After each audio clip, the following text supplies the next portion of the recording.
جدير مديحي عالم العصر قائد وبدر ظلام الجهل للجهل طارد أرى مركبي نحوك طرف البلاغة الذي شأوه في درك وصفك جائد. C'est pour cela que le mot sama en arabe, donc le ciel est appelé sama. Sama, c'est le ciel. Comme le Coran dit, وَجَعَلْنَا السَّمَاءَ سَقْفًا مَحْفُوظًا. Et nous avons fait du ciel un plafond gardé, préservé. Et donc, vous voyez, ou une tente, plutôt, voilà. Et les Arabes donc disent à toute chose qui est au-dessus de nous, on l'appelle as-sama. Donc ce plafond-là pourrait s'appeler sama. Donc il est notre ciel. Voilà. On est sous une tente, la tente est notre ciel, etc. Et le Coran lui-même utilise ce vocable ou ce terme sama pour exprimer des réalités différentes. Comme par exemple quand il dit wa anzalna minas sama'i ma'an tahura. Donc il parle des nuages. Pour exprimer les nuages, il dit wa anzalna, nous avons fait descendre minas sama, donc du ciel ma'an tahura, une eau lustrale, c'est-à-dire de l'eau qui est en soi pure et purifiante, donc qui est capable de purifier autre chose. Et donc là il parle du nuage. Allah subhanahu wa ta'ala nous parle du nuage et l'a appelé, les a appelés as-sama, le ciel. Il y a parfois aussi, le Coran utilise ce terme pour exprimer l'atmosphère et ses différentes couches. Comme quand il dit was-sama zat raja. Donc elle je jure par le ciel, c'est-à-dire le ciel qui a cette fonction de faire retourner les informations, etc. et autres. Donc cette fonction de retour. Donc c'est ça. Donc c'est l'atmosphère et les différentes et ces différentes catégories ou ces différents niveaux. Voilà.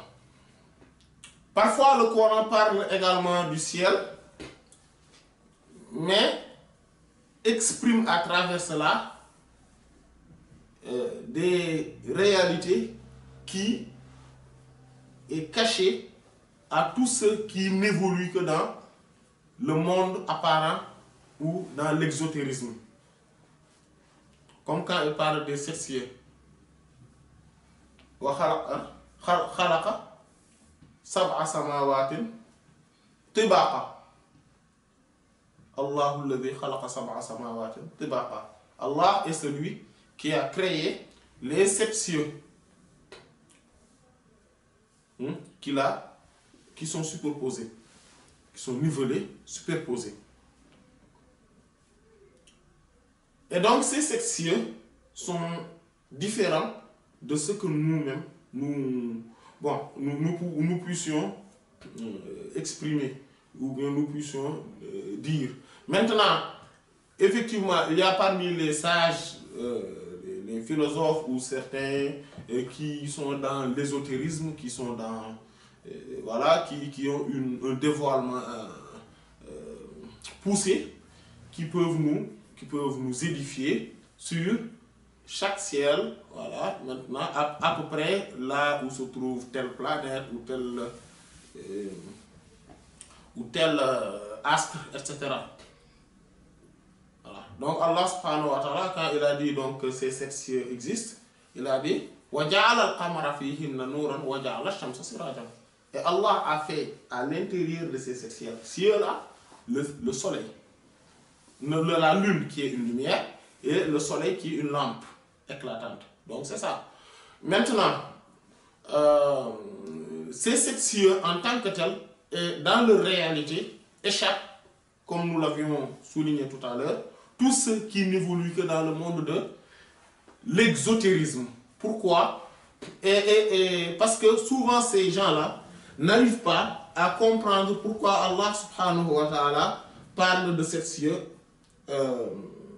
Et certains parmi eux pensent que ces sept cieux ne sont que le mot sept n'est qu'indicatif pour parler d'un grand nombre. Pour parler d'un grand nombre. Comme l'a souligné l'auteur de la Bible, le Coran et la science. Voilà, Maurice Bucaille. Voilà. Lui, par exemple, avait considéré que ce terme, les sept cieux, est signifié ou indiqué que sept, que plusieurs. Le mot sept signifie plusieurs. Donc, c'est indicatif. Voilà. Or, cette vision des choses, malgré que cet auteur, celui qui a rédigé ce livre, est un vaillant chercheur et a fait beaucoup d'efforts et quand même a beaucoup défendu l'islam, a beaucoup défendu le Coran.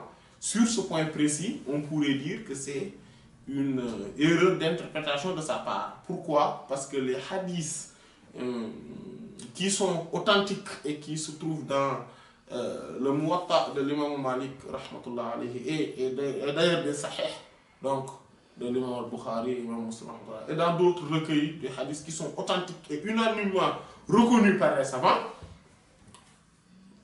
précise que le prophète sallallahu alayhi wa sallam, lors de son voyage nocturne et donc de son ascension vers Allah subhanahu wa ta'ala, donc son ascension spirituelle ce jour-là, a traversé sept cieux. Et dans chaque ciel aussi, le prophète sallallahu alayhi wa sallam nous a raconté une partie, aussi minime que ce soit, quand même, il nous a raconté une partie de son expérience ou aventure spirituelle dans ces cieux. Et voilà ce qu'il a, ou bien une partie de ce qu'il a vécu avec les prophètes alayhi salatu wa salam qu'il a rencontrés là-bas et les anges qu'il a rencontrés là-bas. Donc, cela nous montre clairement que ces sept cieux, le mot sept n'est pas indicatif, mais c'est un chiffre exact pour parler des sept cieux. Sauf que, donc, nous allons dire que ces cieux-là existent bel et bien, et existent réellement dans la réalité, mais que ce qui pourrait nous échapper, c'est le fait qu'on puisse les constater, qu'on puisse les témoigner dans ce monde de l'exotérisme ou dans ce monde apparent.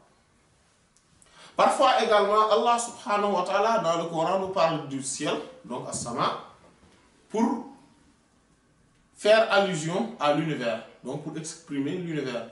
Comme quand il dit was-samaa banaynaha bi-aydin wa inna lamusi'un.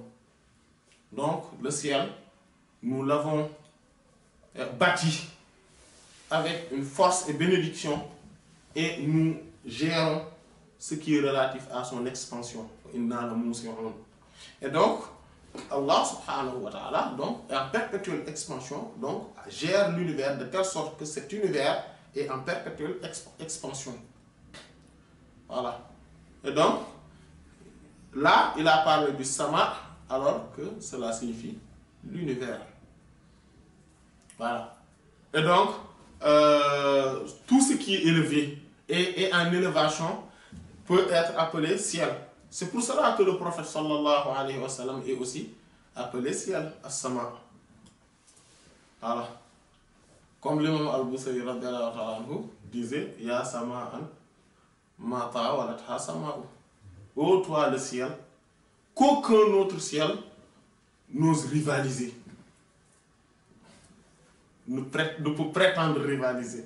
C'est-à-dire, aucun parmi les prophètes alayhi salatu wassalam et les saints, aussi élevés soient-ils, ne peut prétendre avoir une quelconque rivalité ou concurrence avec le prophète sallallahu alayhi wa sallam qui est au-dessus de lui. Donc tous ceux qui sont élevés sont sous son toit. Sallallahu alayhi wa sallam. Voilà. Et comme Cheikh Hadji Malick Sy radiyallahu ta'ala nous le disait également dans Abada Bourouk, dit وهم النجوم لمقتدي بسمائهم. Voilà. Donc, ce sont les compagnons du prophète, alayhi salatu salam, sont des étoiles donc, qui guident, parce que comme le Coran l'a dit, hein, que le Coran a dit que aussi les étoiles, voilà. Donc c'est par les étoiles ou par l'étoile, les gens se guident. Donc c'est à peu près leur GPS.